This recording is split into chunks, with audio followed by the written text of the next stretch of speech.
और अब भी कहा गया है कि हम अपनी तमाम मस्जिदों में जुमे की नमाज जमात के साथ होती है, वो होगी। हम ज्यादा भीड़ बाजारों में न बुला रहे हैं। हमने नमाज के बाद में यही दुआ मांगी है ऊपर वाले से, मालिक से, कि हमारे पूरे मुल्क में अमन और शांति रहे और पूरे मुल्क के साथ साथ खुसूसन हमारे खित्ता मेवात में नूह में अमन और सलामती शांति रहे।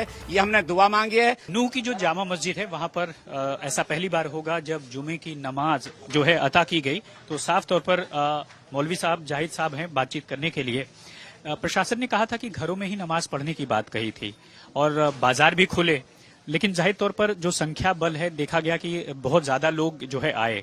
तो माना जाए कि प्रशासन की बात नहीं मानी गई या फिर आपने कौन सा तरीका अपनाया? देखिए, आप समझे नहीं हैं, ना मीडिया समझता है ना तारीख को दोहराता है। घरों में नमाज तो हम 5 वक्त पढ़ते हैं। जुमे की नमाज अलग नहीं है, हमारे 5 वक्त की नमाज होती है। और मेवात में कभी सड़कों पे नमाज नहीं होती। मेवात में कोई ऐसी संख्या नहीं होती जिससे प्रशासन को तकलीफ होती हो, जिससे आम जन को तकलीफ होती हो। मेवात में तमाम मस्जिदों में जब नमाज होती है। हमारा पैगाम यही गया था, प्रशासन के सामने खड़े होकर गया था पिछले जुमे से पहले।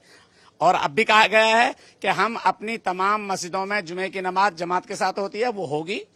हम ज्यादा भीड़ बाजारों में न बुला रहे हैं, नहीं बुलाई है। इतना बाजार खोला है 3 बजे तक का, इसलिए ये लोग यहाँ बाजार में आए। अगर ये बाजार बंद हो जाएगा तो यहाँ बाजार में कोई नहीं आता। अपने गांवों में नमाज पढ़ने वाले अब भी वही हैं। यहाँ हमारे यहाँ 5-6 हजार आदमी आते हैं, जिसका भी यहाँ 1000 भी नहीं है।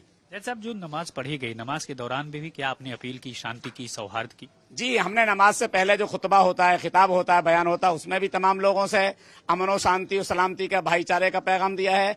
दुआ में भी हमने नमाज के बाद में यही दुआ मांगी है ऊपर वाले से, मालिक से, कि हमारे पूरे मुल्क में अमन और शांति रहे और पूरे मुल्क के साथ साथ खुसूसन हमारे खित्ता मेवात में नूह में अमन और सलामती शांति रहे। ये हमने दुआ मांगी है और इंशाल्लाह हमें उम्मीद है दुआ कबूल हो गई। इंशाल्लाह अमन और सलामती रहेगी। 10 दिन से ज्यादा का समय हो गया है, तो आपको कब लगता है कि मैं तो ये समझता हूँ 10 दिन मैं पहले जो घटना घटी वो गलत घट गई और जो कुछ हुआ उसकी मैं निंदा करते हुए कह रहा हूँ। लेकिन 10 दिन के बाद में कोई अप्रिय घटना नहीं घटी गई है, तो इसलिए मैं जानता हूँ अब भी अमन और शांति है। अगर प्रशासन को अपना आइडिया है, वो अगर इस पूरे बाजार को पूरे दिन और रात दिन खोलें, कोई घटना नहीं घटेगी। बहुत शुक्रिया बातचीत करने के लिए। तो ये थे मौलवी जाहिद हुसैन जामा मस्जिद के, मनीष झा के साथ राम किंकर सिंह, नूह।